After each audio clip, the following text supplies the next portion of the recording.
According to this diagram, we have started our discussion. In that we have written object distance, that is PO equal to U. Then next PC equal to R, radius of curvature. Image distance pole to the image point, that is PI. PI is equals to, we are written V. The next here we need to establish a relation between this object distance, radius of curvature, image distance, and the refractive indices N1 and N2. So that relation is called as here curved surface formula. For this establishing relation, we are depending on the triangles which are with exterior angles, that triangles we are considering.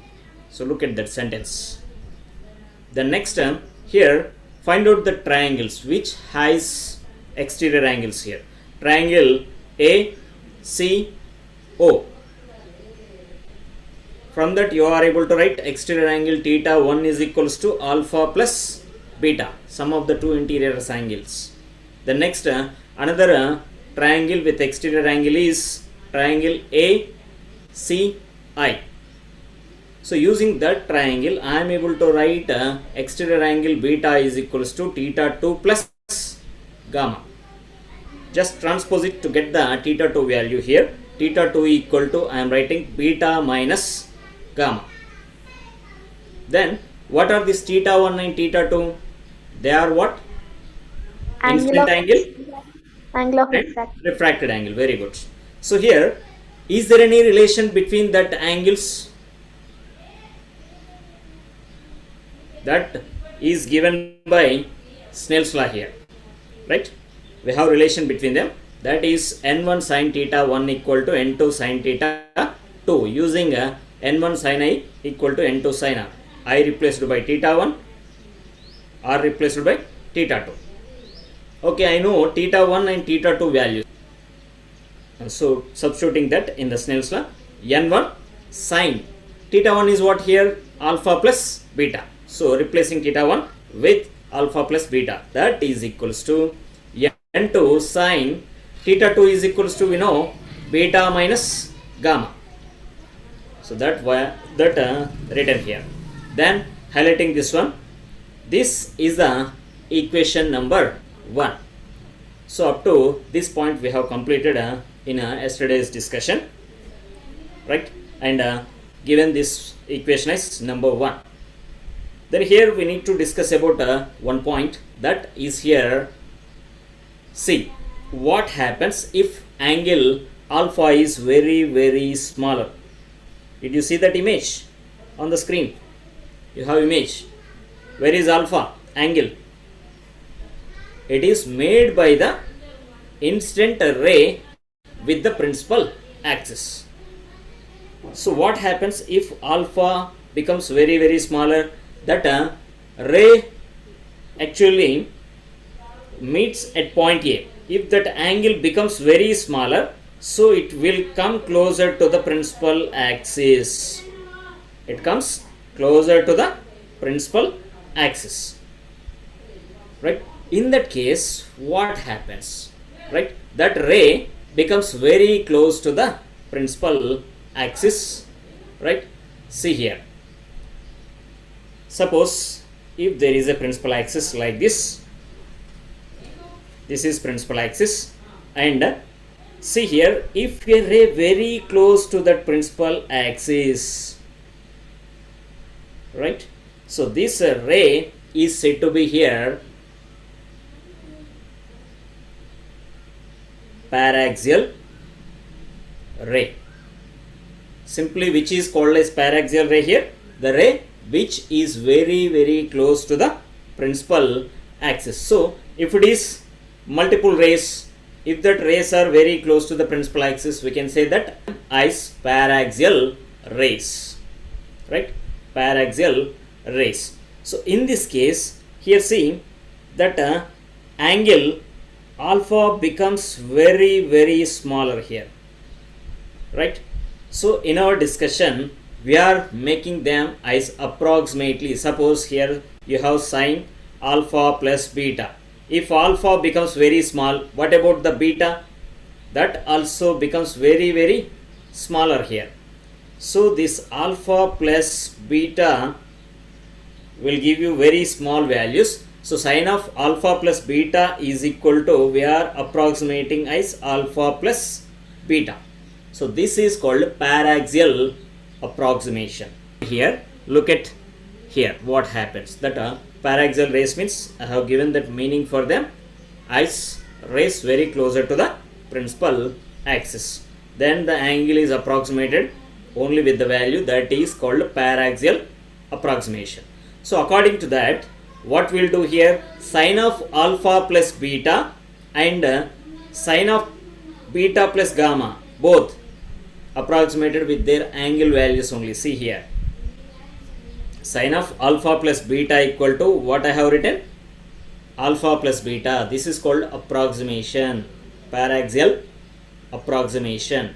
Sine of beta minus gamma is equals to beta minus gamma written, right? Then I am going to substitute these two values in the equation 1. Sine of alpha plus beta equal to alpha plus beta, and sine of beta minus gamma equal to beta minus gamma. We are substituting in the equation 1. See here, substituted. So n1 alpha into alpha plus beta equal to n2 into beta minus gamma we are getting. Then expand this, n1 into alpha plus n1 into beta is equal to n2 into beta minus n2 into gamma we will get, right? Then see here, highlighting that and identifying that equation with the number 2. I got equation number 2 as n1 into alpha plus n1 into beta, that equal to n2 beta minus n2 gamma. This is equation number 2. So let me separate the portion here. Then here look at alpha, beta, gamma values are very smaller. Are we able to find out these values? Anybody? Are we able to find out these values? Yes, using the trigonometric ratios it is possible. So we can use that tan theta. From the trigonometry, the ratio we are using tan theta. Actually, what is tan theta principle is, it is applicable to the right angular triangles. In that right angular triangle, that opposite side to the theta by adjacent side to the theta, that side's ratio will give you the tan theta value. So this is the principle. If you want, note down this one. Tan theta equal to opposite side by adjacent side in the right angular triangle. So I will show you that with a triangle here. Look at. So what the triangle is? Right angle triangle. Let me name them as A, B, C something. So I have got that what it says A, B, C. Then identify the angles here. So where you have the right angle at B. Then what is your angle theta here? That we are selected. So who is opposite side to this theta? That is BC. Opposite to the theta is BC, and the adjacent side to the theta is AB, other than hypotenuse, remember. Okay, na? So in that we will use the formula as hypotenuse for sin theta and cos theta. Okay, so here tan theta equal to opposite side by adjacent side. Let me produce that values in the tan theta formula, what I will get here. For example, I am taking the triangle. According to this triangle, tan theta equal to, I am able to write here, the value is, opposite side is BC and the adjacent side is AB. So like this we are going to write. Is it clear everyone? Yes, sir. So tan theta equal to opposite side by adjacent side. You have to view this triangle like this, where you have angle, that is important. See here, I am using this and circle to highlight the angle what I selected. If theta is there, who will be opposite side? AB. AB is the opposite side. Who is adjacent side? BC. BC. Very good. So this is very required. Okay, no? So I don't need this triangle because it is a rough work. I don't want. So remove. Then select the right angle triangle. So A and O. Very good. One is A and O. A Are there and any C. other right angle triangles? A and C. A and C. And triangle A and NI. I. So we have 3 right angle triangles. Am I clear? Yes, sir. So I want to find out alpha. Which triangle will help you to find that value? Triangle ANO. Triangle ANO. So look at what I am able to write from the triangle ANO. Anybody who is opposite to the theta? That means alpha here. Angle. AN. That is what? AN. AN. Then what about adjacent side? NO. Very good. So let me find out beta value. So which triangle I have to choose here? A and C. A and C. Who is opposite to the theta? AN. Adjacent side? NC. So we are writing AN by NC. Like that, find out tan gamma equal to AN by NI. NI. So we are writing AN by NI. Here already we are approximated what that alpha, beta, gamma values are very small. So what we will write tan alpha equal to by that approximation? See here what I am written sin alpha plus beta equal to. Are you able to see the cursor? Here is sin alpha plus beta equal to, I am written alpha plus beta without that ratio, trigonometric ratio. So here also we will write without trigonometric ratio. Tan alpha equal to what we will write? AN by Alpha. No. That is the ratio. So n by NO it remains as that. Trigonometric ratio I am saying. Tan will remove. So we will write an by NO equal to what? Alpha. Alpha only. So no need to use tan alpha now. Tan alpha is replaced by alpha. Okay, no? So that is approximation here. Then tan beta equal to what? Beta. Beta. Now we are able to write tan gamma equal to gamma. Right? So here I got alpha plus beta, alpha, beta, gamma. Where I have to substitute them? In equation number 2. No. So let me substitute that values in the equation number 2. So I want more space. That is why I am going to remove that image. Right? So I will remove the image here. So removed. Let me separate this portion to view this clearly on a single page. Okay. So substitute that alpha, beta, gamma values in equation 2. N1 as it is. Then alpha is replaced by an by NO. NO. Right? An by NO. So I have written that alpha value here plus N1 as it is, beta equal to an by NC. So let me substitute that. Okay, I got a beta value in that. That is equals to N2 into beta is an by NC substituted minus N2 into gamma. It is an by Ni substituted. Right? Is it clear? Yes, sir. The next step. Is there any common? An is common. Look at. Each term has an. So let me take an common here. LHS side and RHS side separately. So what is remains? N1 into 1 by NO. That equal to N1 by NO. Is it clear? Plus sir. N1 into Movira. N1 into an common already. What is remains? 1 by NC. So we will write N1 by NC. that is equals to, here right side an common, so n2 by nc remains, plus, sorry, minus is there, n2 into 1 by ni, so n2 by ni, so keep it in the bracket, then what is common that you have to write down. Clear. So now cancellation, LHS side and RHS side we have commonly an, let them cancel, an gets cancelled, then just transpose which or with similar denominator or common same denominator. So which is common denominator? NC, right? Let them write same side. So before going that, what happens if the angle alpha reduced to very smaller value,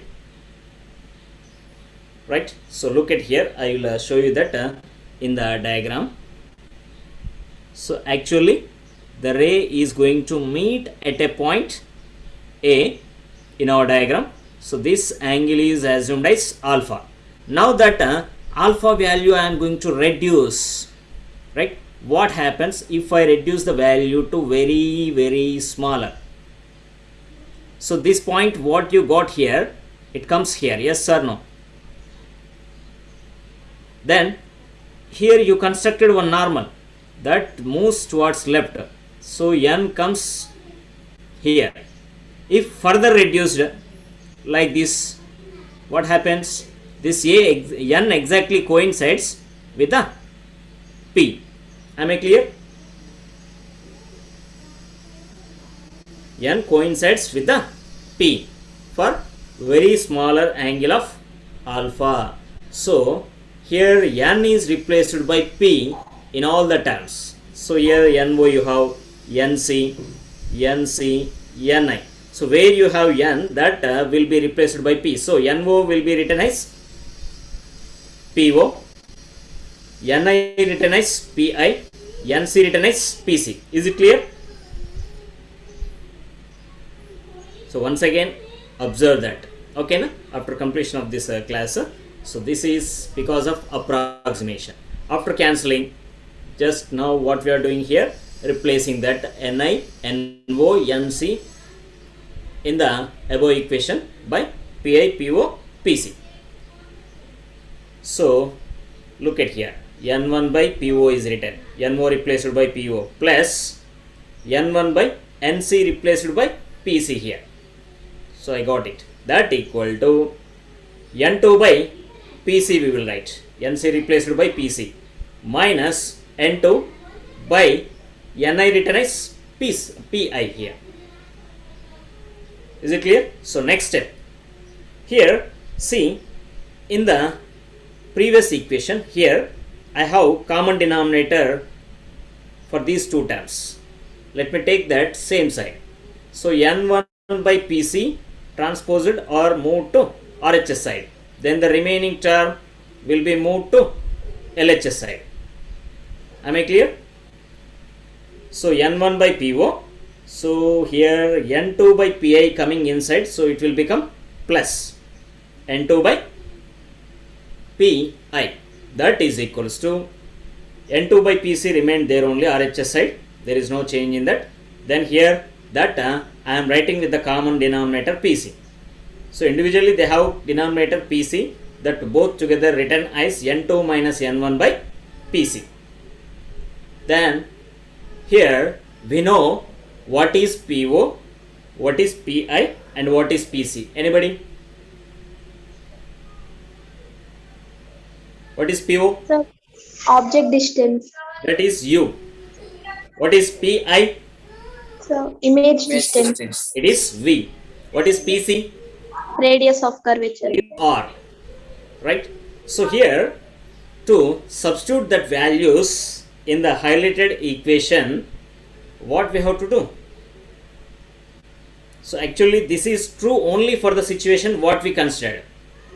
That is establishing the relation between what I told you in the beginning. It is the relation between the object distance, radius of curvature, image distance and refractive indices. Am I clear? I got the relation. To use this relation for any surface other than this situation. Is it possible to generalize this one? As possible, but we need to learn about rules of sign convention. So I'll stop this curved surface formula discussion here. Let me move on to sign conventions. Now we are learning about rules of sign convention. Rules of sign convention. What these are actually? So in this mainly we have 3 points. If you summarize them, otherwise it will be explained as many points, 5, 6 also. Okay. So individually I will tell you first.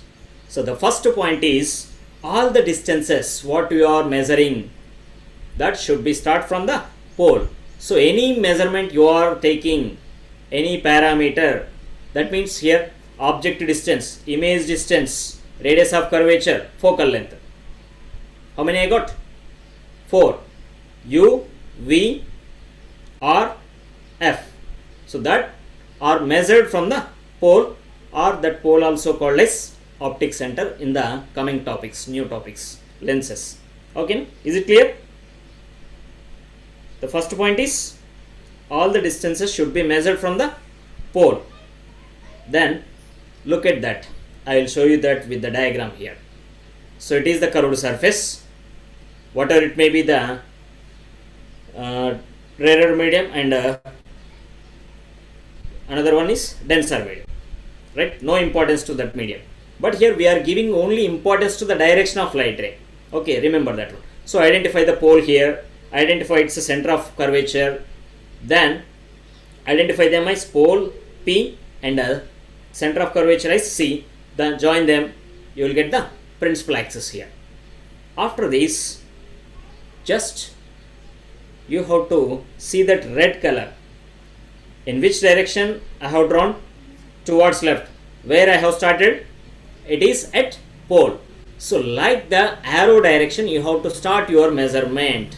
Start reading that value at pole I0, then move towards the parameter. Okay, now leftward. Okay, if it is rightward, suppose here in this diagram I have center of curvature towards right. So radius we will measure right side. So I have to measure that radius starting from the pole, as you see here, red color arrow direction. So all the distances are measured from the pole. This is the meaning of that point. Okay, I will go to the second point. Distances measured along the direction of incident light ray are taken as positive. Is there any incident light here? No. So I have to get incident light ray. It may be from the right side or maybe from the left side. Okay. So wherever you place. So here I am selecting left side. Suppose. So incident light ray direction is towards right side onto the convex surface. Okay. So if you are measuring the any parameter in the direction of light ray, see that incident light ray and the measuring direction I have given with the blue color. If you are measuring, that is taken to be positive. Blue color direction is positive direction. So here radius of curvature in this diagram will become positive. Just example I am giving. There are no other parameters. Okay, then next point is distance measured opposite to the direction of incident light ray are taken as negative. Which is opposite direction here? Left side moving. See here that arrow direction here. Blue color. It is given towards left. It is opposite to that green color incident light ray. So this is what? Negative. Okay, that parameters taken to be negative.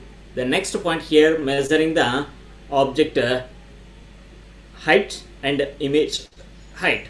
If you are measuring any height, it may be object or image, whatever it may be, measuring above the principal axis, right? That is taken to be positive. See here, above, one arrow is drawn vertically upward on the principal axis. That is positive direction to measure heights. So what will measure above the principal axis? Object height. Sometimes image height also. Only for virtual image it is positive. real image always negative. So next point is remember that object height always positive. Okay, the heights measured vertically down from the points on axis are taken as negative. So here it is downward, look at here, below the principal axis, that is taken to be negative here. Okay, so below it is image height only in case real image. Virtual image you will get erect only. Virtual image height always positive, real image height always negative. Remember these points, logically I am giving. In any case, object height always positive. In any case, image is virtual means it is positive. If the image is real means it is negative height. So these are the sign convention rules, all rules of sign convention. Shall we go back? So Yes, look at sir. we stopped our discussion here. Yes. So here simply we learned about the rules of sign convention. Okay. So in our discussion, in that diagram, that image diagram, you have to see what we consider the situation. This one. Yes. So here it is what? This is U. Here it is pole. What is incident light ray direction? This one. Onto the curve. Right. Then here it is radius of curvature. Here it is image distance. So U is measured in the direction of light ray or opposite to the direction of incident light ray. Pole to the object, like this you are measuring. So incident light ray towards right and you are moving left. So your object distance will become negative, PO negative. What about here? R, it is measured towards right and the incident light ray also moving towards right. So both are same direction. So R will become positive. Image, it is also towards right measured. So right direction, incident light ray direction, it is also positive. So this is applying of sign convention to our situation. Okay, so let me write that values here. What we have to substitute here? I will substitute PO equal to minus U, PI equal to plus V, and PC equal to plus R. Okay, then substitute them in the highlighted equation there. Okay, then here look at, by substituting what we will get. See here, N1 by minus U, PO is replaced by minus U, and here I am going to replace PI, N2 by V written, that equal to N2 minus N1 by, here PC equal to what? Positive, plus R. So I got N1 by minus U plus N2 by V equal to N2 minus N1 by R. So here minus A plus B equal to, we will write B minus A. So in that form I am writing here N2 by V positive first, then negative next, minus N2 by U, that is equals to N2 minus N1 by R. So I am going to highlight this. So here I got a proper relation which directly giving the relation between the refractive indices, object distance, image distance, and radius of curvature. So this relation is known as here curved surface formula. Shortcut form written CSF. It is what? Curved surface formula. So remember this last one, N2 by V minus N1 by U equal to N2 minus N1 by R. This is called as curved surface formula. This is the derivation of curved surface formula, image formation and curved surface formula. So I have doubt. What is? Look at here. My doubt is this useful to plane surfaces? Is this curved surface formula also applicable for plane surface or not? Actually, I derived that formula for this one. Yes, but now I want to apply that for this surface. It is plane surface. It is curved surface. What the difference is there here? Do you know anything? Difference? What it has curved surface? Radius of curvature. What about the radius of a plane surface? Is it having? Are you able to measure at least? No, we are unable to measure and we are unable to define that value also. It is what? Undefined. Infinity. Radius of curvature of a plane surface is what? Infinity. Plane surface radius of curvature is infinity. Are you following? Yes. So here we know that is what? Here simply we know the formula. What is n2 by v minus n1 by u is equals to n2 minus n1 by r. What it is this? This is what? Curved surface formula. Okay, here in curved surface formula, what r stands for actually? Radius of curvature. Right? Radius of curvature in the above highlighted formula. Then I have to substitute that r value as infinity to use that formula for plane surfaces. Okay, na? So replace that r value with infinity here. Okay, radius of plane surface is r equal to infinity. For curved surface is r something. It has value, definite value. It is able to define, right? Then substitute that in the equation here. R equal to infinity in curved surface formula. So then what we will write? N2 by v minus n1 by u is equal to n2 minus n1 by infinity. Then here what I know? So LHS remains as it is, n2 by v minus n1 by u. Then what about your RHS? Write this one. We need to know that 1 by infinity value. Do you know that 1 by infinity value? 0. Okay, na? Sir, how will get, sir? Simple.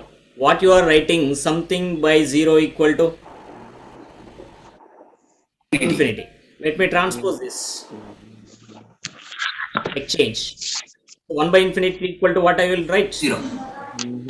0. So substitute that value in the relation. Okay, na? So what we'll write? N2 minus n1 will separate that. Then 1 by infinity will be replaced by 0 by something. Yes or no? Yes, sir. Or writing reciprocal here. That what I am given, since 1 by infinity equal to 0. If you are writing reciprocal, what we will write? Okay, na? So okay, here substituted, then multiplied. What I got? N2 by v minus n1 by u is equals to something into 0 equal to what? 0. So n2 by v minus n1 by u equal to, I got 0. And highlighting this one, this is only known as plane surface formula. Who is that noise? Okay, I got. Sir, then the n2 by v I minus n1 by u is 0. Then those both values become equal now. They will become equal. You are able to write n2 by v equal to n1 by u. Okay, na? Okay, sir. Suppose a minus b equal to 0, what we are able to say? A equal to p. Okay, na? It is by transposing you will write. Am I clear? Yes, sir. You asked to say? Yes, sir. Okay, so you are able to write n2 by v equal to n1 by u also. Okay, to avoid the confusion, I am keeping like that only. You will get this from the curved surface formula. If you observe, why that right side RHS equal to 0, it became 0 because R is infinity for plane surface. 1 by infinity equal to 0, then RHS totally become 0. Then after this we are entering into a new topic, that is example problem. right? So what is that example 1? Here it is. Example 1 is asking about a bird is flying down vertically towards the surface of water in a pond with constant speed. There is a fish inside the water. If that fish is exactly vertically below the bird, will appear to the fish to be as follows. See here, a bird is flying vertically down. Okay, what is there below on the surface of land? It has a pond. Yes. So here vertically below the bird, it has a pond which is filled with the water.